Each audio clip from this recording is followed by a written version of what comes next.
नमस्कार, मैं कमलेश कबीर आपका एक बार फिर स्वागत करता हूं इस नए एपिसोड में। आज के इस एपिसोड में हम दो घटनाओं को एक साथ जोड़कर, एक उत्तर प्रदेश से सलीम वास्तिक, उसी सलीम वास्तिक की बात करेंगे जिसको लेकर जो अपने आप को राष्ट्रवादी मीडिया या हम कहें कि सनातनी मीडिया वाले थे, वो जोर शोर से उठा रहे थे। और दूसरा अरविंद केजरीवाल। दो चेहरे और दोनों चेहरों के पीछे छुपा हुआ एक कलाकार। अब किस तरीके का कलाकार?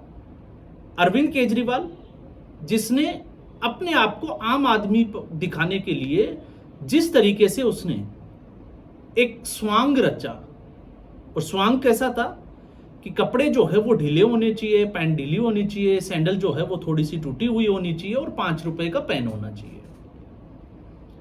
शायद वो राजनीति में इसीलिए आए थे, किसी पीआर कंपनी ने उनको ये सजेस्ट किया था कि आपको आम आदमी की तरह दिखना होगा, तब जाके लोग आपके साथ जुड़ेंगे। तो उस चेहरे के पीछे छुपे हुए कलाकार को ना पहचानते हुए लोगों ने अरविंद केजरीवाल को सराखों पर बिठाया, क्योंकि अरविंद केजरीवाल ने कपड़ों के साथ साथ जो वादे किए थे, फिर चाहे वो गाड़ी का हो, चाहे बंगले का हो, या किसी भी तरीके का हो। लेकिन आज की स्थिति में आप देखिए, एक बार फिर अरविंद केजरीवाल चर्चा का विषय बना हुआ है। वैसे सुर्खियों में रहने की आदत है, लेकिन वो अरविंद केजरीवाल अपने पीआर के ऊपर, अपने स्टंट के ऊपर जो है वो सुर्खियों में रहे हैं। लेकिन इस वक्त नेगेटिव अप्रोच के साथ अरविंद केजरीवाल सुर्खियों में है। फिर चाहे वो दिल्ली का शराब घोटाला हो या फिर राघव चड्ढा का पार्टी तोड़कर ले जाना हो।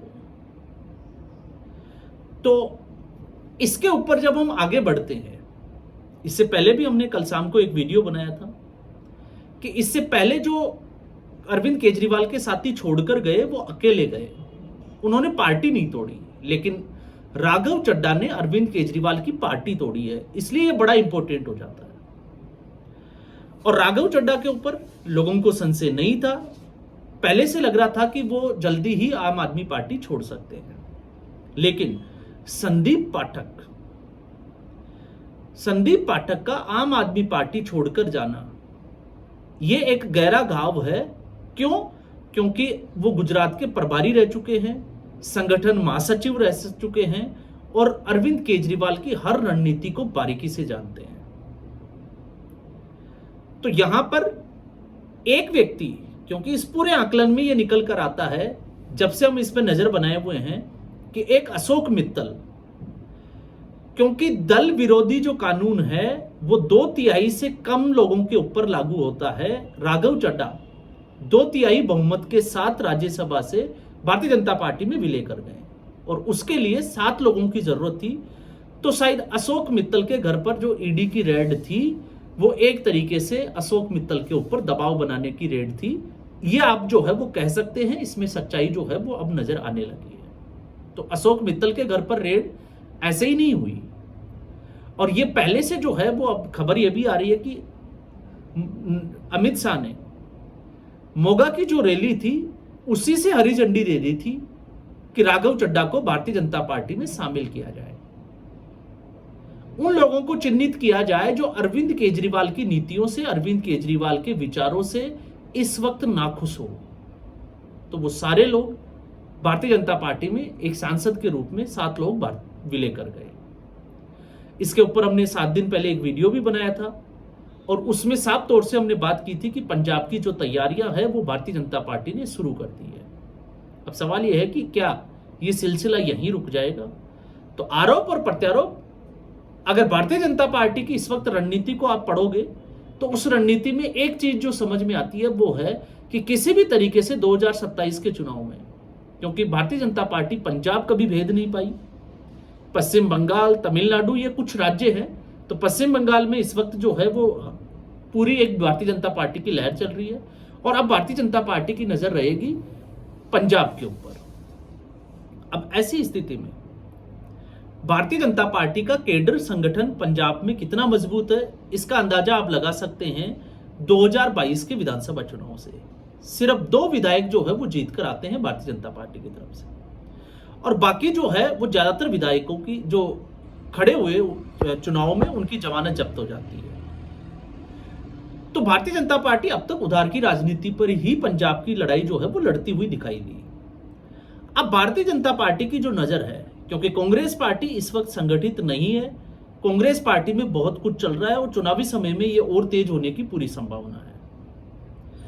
तो कांग्रेस पार्टी गुटबाजी से इनकार नहीं कर सकती, क्योंकि एक तरफ चन्नी है तो दूसरी तरफ राजा वड़िंग है, और तीसरा नवजोत सिंह सिद्धू की जो पत्नी है नवजोत कौर, उन्होंने एक नई पार्टी बना ली। कैप्टन अमरिंदर सिंह वो पहले ही जा चुके हैं। तो अब भारतीय जनता पार्टी की चुनौती आम आदमी पार्टी। तो आम आदमी पार्टी का खेल बिगाड़ने में ये जो रणनीति है, क्योंकि राज्यसभा के सांसद जनाधार वाले आप नहीं कह सकते, लेकिन राजनीतिक तौर पर एक जातिगत समीकरण वो हमेशा जो है वो काम आता है। और उससे भी बड़ा जो भारतीय जनता पार्टी की रणनीति इस वक्त समझ में आ रही है कि किसी भी तरीके से लोगों के मन में संशय पैदा करें कि आखिर ये लोग इतनी संख्या में एक साथ आम आदमी पार्टी छोड़कर क्यों चली गए, क्योंकि कहीं तो केजरीवाल जो है वो गड़बड़ कर रहे हैं। और इसी में आपने देखा होगा परवेश वर्मा ने अरविंद केजरीवाल का जो नया घर है उसका एक फोटो जो है बेडरूम की, ड्राइंग रूम की, वो जारी करके एक बार फिर जो है वो तगड़ा हमला बोला है। तो एक तरीके से सीसमाइल की तर्ज पे भारतीय जनता पार्टी की ये भी एक रणनीति का हिस्सा है कि किसी भी तरीके से, क्योंकि अगर आम आदमी पार्टी पंजाब में दोबारा जीतकर आती है तो फिर वो सरवाइव कर सकती है दूसरे राज्यों में, क्योंकि उसके लिए रिसोर्सेज होंगे। लेकिन अगर पंजाब से सत्ता से बाहर हो गई तो आम आदमी पार्टी के रिसोर्सेज खत्म हो जाएंगे। तो आगे क्या, आगे जो नजर आ रहा है उसका अगला चरण दिल्ली से लगभग ये एक खबर है कि 7 विधायक जो है वो पार्टी छोड़ सकते हैं। तो इस वक्त कुल विधायकों की संख्या 22 है, और उसमें से अगर 7 छोड़ देते हैं तो आम आदमी पार्टी में विधायकों की संख्या रह जाती है 15। लेकिन उससे ज्यादा इंपॉर्टेंट है पंजाब। पंजाब में आम आदमी पार्टी के विधायकों में अविश्वास है, इसको नकार नहीं सकते, और उसका सबसे बड़ा कारण है अरविंद केजरीवाल खुद। अरविंद केजरीवाल ने जैसे ही दिल्ली विधानसभा चुनाव से पहले विभव कुमार को, या हम कहें कि दिल्ली विधानसभा चुनाव के वक्त विभव कुमार को पंजाब भेजा, तभी से जो है वो अरविंद केजरीवाल के ऊपर पंजाब में कई नेताओं ने अंगुली उठाई। आपको याद होगा जहां पर भवानीगढ़ की जो एमएलए थी, महिला एमएलए, उसने भी इस्तीफा भेज दिया था। हालांकि वो रुक गई, लेकिन आरोप यही था। और इसके अलावा भी बहुत सारे आम आदमी पार्टी के कार्यकर्ता और नेताओं का आरोप यह था कि यहां पर जो है वो दिल्ली के नेता को जमावड़ा हो गया है, उनको भर दिया गया है और उनको अब कोई पूछने वाला तक नहीं है। जबकि 10 साल 15 साल 10 साल से वो पार्टी के लिए मेहनत कर रहे हैं। तो उसके बाद में अरविंद केजरीवाल, मनीष सिसोदिया, सत्येंद्र जैन, ये तीनों आकर दिल्ली में रुक गए, सॉरी पंजाब में आकर जो है एक तरीके से पूरा सेट हो गए। इसको लेकर पार्टी के बड़े नेताओं में असंतोष है, और इसी का फायदा जो है वो भारतीय जनता पार्टी, आप देखिए 10 से 15 दिनों में एक बड़ा डेवलपमेंट कि भारतीय जनता पार्टी, आम आदमी पार्टी के बड़े विधायक जो है वो पार्टी छोड़ सकते हैं, और उसका जो मुख्य जो सूत्रधार होगा वो होगा राघव चड्ढा। तो ये आम आदमी पार्टी की मुश्किलें बढ़ाने वाला, और अब आम आदमी पार्टी सिर्फ और सिर्फ इस पे फोकस करने पे है कि किसी भी तरीके से अपने विधायकों को बचाया जाए, ताकि जनता के बीच में अविश्वास पैदा ना हो, गलत जो है वो धारणा ना बने। तो अरविंद केजरीवाल का चेहरा एक तरीके से अब वो नकाब जो है वो पूरी तरीके से हटने को तैयार है। तो दूसरा है सलीम वास्तिक। सलीम वास्तिक इसलिए इंपॉर्टेंट हो जाता है क्योंकि इस देश में एक बड़ी अजीब सी जो है वो पत्रकारिता को लेकर और विश्लेषकों का एक जो जमावड़ा है वो जिस तरीके से काम करता है कि जब सलीम खान अपने आप को सलीम वास्तिक बताता है और वो कुरान की बुराई करता है, धर्म विशेष के जो है वो कमियों के बारे में गिनाता है, तो ये लोग जो है वो तालियां बजाते हैं, उसके ऊपर वीडियो बनाते हैं, उसके साथ पॉडकास्ट तक करते हैं, और फिर उसके बाद में हमला हो जाता है। 2 आपको ईशान और गुलफाम जो है वो याद होंगे, जिस तरीके से उन्होंने गले पर हमला किया, और उसके बाद से तो जो है वो लोग उनके मिलने के लिए घर तक पहुंच गए, लेकिन बहुत ज्यादा समय जिसको हम कहें कि निकला नहीं। और आज खबर यह है कि गाजियाबाद से सलीम वास्तिक को गिरफ्तार कर लिया गया।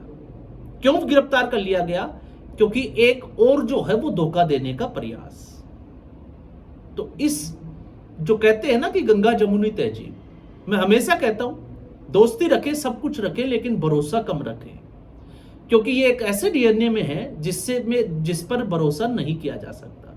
तो आप देखिए 2 महीने जिसके लिए लोगों ने तालियां बजाई, आज वो जो है उसको गाली दे रहे हैं। क्यों दे रहे हैं? क्यों? इसलिए दे रहे हैं क्योंकि सलीम खान ने 1995 में संदीप बंसल के बेटे का अपहरण किया, रंगदारी के मामले में फिरौती की रकम मांगी और फिर उसके बाद में जो है वो बेरहमी के साथ कत्ल कर दिया। 2 साल के भीतर 1997 में ही जो है वो आजीवन कारावास की सजा दे दी गई। 2000 में दिल्ली हाईकोर्ट ने जमानत दी और जमानत के बाद से ही ये फरार चल रहा था। अब आप सोचकर देखिए 2000 से 2026 25 साल तक ये जो है वो फरार चल रहा था और लगातार अपनी लोकेशन और नाम बदलता रहा। और अब वही सलीम वास्तिक जो कल तक जो है वो सनातन प्रेमियों के लिए, जो अपने आप को राष्ट्रवादी मीडिया वाले कहते थे, उनका एक चमकता हुआ चेहरा बना हुआ था, आज वो जो है वो कातिल बन गया। और आज उसके ऊपर वीडियो बनेंगे तो समझ में आएगा कि आप इनके वीडियो जो है वो पुराने वाले निकाल कर देंगे। इसलिए मुझे लगता है कि ऐसी चीजों के ऊपर बहुत जल्दबाजी नहीं दिखानी चाहिए। ये ठीक वैसा ही है जैसे पहलगाम का हमला हुआ, घटना हुई और उसके बाद में जम्मू कश्मीर में लोगों ने जो है वो दुकानें बंद कर सड़कों पर जो है वो उतरे, घड़ियाली आंसू बहाए, लेकिन कितने लोगों ने उसके लिए जो है वो मदद के आगे हाथ बढ़ाए। तो घड़ियाली आंसू क्यों बहाए गए? क्योंकि वो उनकी रोजी रोटी पर उनको खतरा लग रहा था कि कहीं पर्यटक बंद ना हो जाए। लेकिन जैसे ही ईरान के ऊपर इजराइल और अमेरिका ने हमला किया, उसी जम्मू कश्मीर की आवाम ने जो है वो लगभग 600 करोड़ रुपए, ये 1 नंबर में भेजे गए पैसों की बात कर रहा हूं, वो सहायता राशि ईरान को भेजी। यह है दोहरा रवैया। और ये दोहरा रवैया समय समय पर जो है वो एक्सपोज होता रहा है। चेहरा जो है उसके नकाब हटते रहे हैं, लेकिन हम सबकी कमी ये है कि हम बहुत जल्दी जो है वो इसके ऊपर विश्वास कर जाते हैं। इसलिए विश्वास कर जाते हैं क्योंकि हमें सेकुलरता का पाठ पढ़ाया जाता है, हमें सिखाया जाता है कि हम सेकुलर हैं। और इस बार ये दोनों ही चीजें, चाहे आप राजनीतिक तौर से देख लीजिए या फिर धार्मिक तौर से, एक बार फिर जो है वो एक्सपोज हुई है। और एक्सपोज जिस तरीके से हुई है, सब कुछ जो है वो हमारे सामने है। तो आज के एपिसोड में बस इतना ही। उम्मीद करूंगा वीडियो एपिसोड आपको पसंद आया होगा। वीडियो को लाइक करें, शेयर करें, चैनल जरूर सब्सक्राइब करें। धन्यवाद।